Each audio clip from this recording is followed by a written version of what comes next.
શ્રી કૃષ્ણ, જય ગૌ માતા.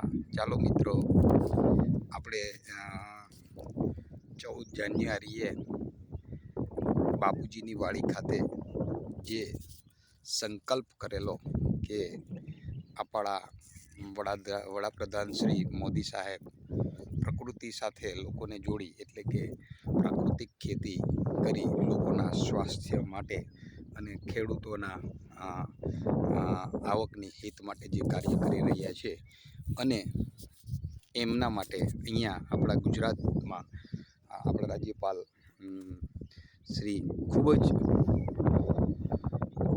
ધરાહર લેવલે મહેનત કરે છે. અને એમાં એક સરસ મજાનું છોગું લાગે એવી વાત કરીએ તો અહીંયા આપણા દેશમાં વિશ્વની પ્રથમ પ્રાકૃતિક કૃષિ યુનિવર્સિટી એટલે GNFSU, તો જેમના વાઇસ ચાન્સલર શ્રી ટીમ્બડિયા સાહેબ, જે ખરેખર ધરાહર લેવલ ઉપર એક ખેડૂત પુત્ર હોવાથી તે ખેડૂતોની દશા ખૂબ જ સારી રીતના જાણે છે. તો એમને આપણે કાયમ માટે સહયોગ કરવાની વાત કરેલી છે.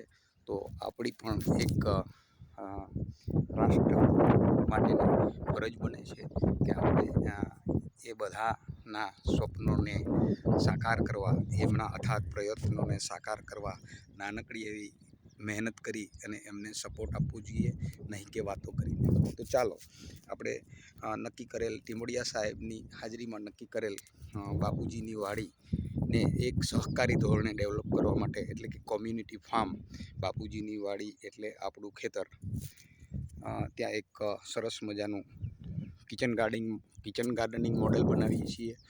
તો એમાં આપણી 2 પ્રાથમિક જરૂરિયાતો છે. એ આપણે વીકેન્ડમાં ખેડૂતોને ટ્રેનિંગ આપવી છે પ્રાકૃતિક ખેતીની.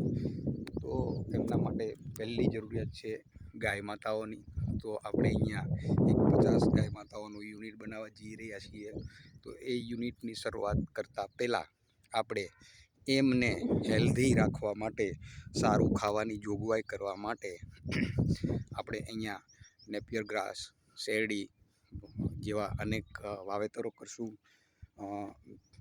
બીજા શાકભાજીઓના વાવેતર કરશું, જે આપણને ગાય માતાને હેલ્ધી ન્યુટ્રિશનવાળા રાખવા માટે ખવડાવશું, કે જેથી ગાય માતાઓ હેલ્ધી રહે અને એ આપણને જે કાંઈ પૂરક તત્વો આપે, ગોબર, ગૌમૂત્ર જેવા અનેક આપણે દ્રવ્યો આપે છે, તો એ દ્રવ્યો પણ આપણે હેલ્ધી મળે. તો આજે આ બિંદાસ જુનિયર કરણ અર્જુન, એટલે કે ઉન્નતિ અને કરણ, સખત મહેનત કરી અને કાર્ય કરવા માંગે છે. એટલે એણે એમની સાથે જોડાતા પરિવાર ને AAA ગ્રુપ પરિવાર કીધો છે. કારણ કે ફર્સ્ટ A એટલે એક્શન, એટલે કે સખત પરિશ્રમ કરવો પડે કોઈ પણ કાર્યને સાકાર કરવું હોય તો. બીજો સેકન્ડ A એટલે એટીટ્યૂડ. તો બની શકે કે એકદમ ગોલથી, વલણથી કામ કરીએ તો જ આપણે એમાં આગળ સાર્થક થઈ શકીએ. અને ત્રીજો A એટલે એકોમ્પ્લિશમેન્ટ, એટલે કે સફળતા ચોક્કસ હોય છે. તો મિત્રો, આપણે આપણા જિલ્લાના ખેડૂતોને વીકેન્ડમાં ટ્રેનિંગ આપવાના છીએ.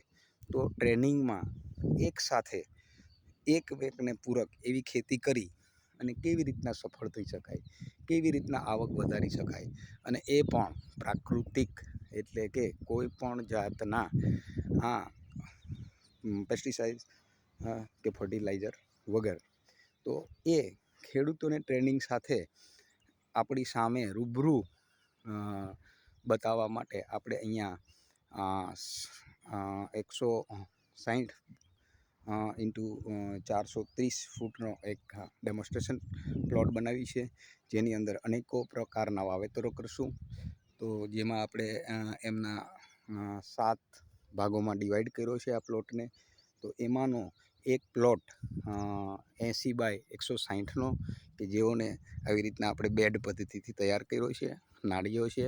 તો એમાં આજે બિંદાસ જુનિયર પ્રથમ કાર્ય કરવાની શરૂઆત કરી છે. કે એમાં તરબૂચની રોપણી કરે છે કે જે આપણે મધ્ય ઉનાળે બહુ સરસ રીતના ખાવા મળશે. તો ચાલો જોઈએ આ કાર્યને કેટલી સફળતા મળે છે અને કેવી રીતના મળે છે એ તો આપને સમય જ બતાવશે. ચાલો, જય ગૌ માતા. પાછા આપણે વીકેન્ડમાં મળીશું.